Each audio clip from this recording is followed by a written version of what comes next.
असं पण गणित मुळात बेसिकली मी जेव्हा IITच्या क्लासला जातो मी टेक्स्टबुकला हातच लावत नाही.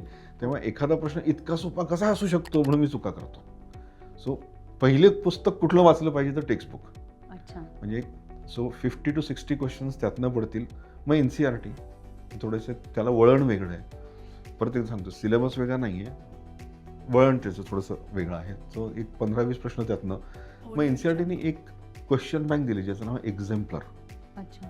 हे महाराष्ट्रात मला खूप कमी लोक वापरताना दिसतात. कुठले क्लासेसही सांगत नाहीत. पण एक्झेम्पलरचे प्रश्न तर JEEमध्ये पण आलेले आहेत. म्हणजे हा ॲक्च्युली NCERTने क्वेश्चन बँक दिली आहे की आम्ही यातनं प्रश्न विचारू पण आम्ही नाही करत. So I don't know Y. पण मी जेव्हा अमृतसर किंवा एस्पेशली कोटा, जयपूर इकडे सेमिनारला गेलो होतो किंवा मस्कत, दुबई इथे सगळे CBSE तिथे एक्झेम्पलर अगदी सगळेजण एकूण एक प्रश्न करतात.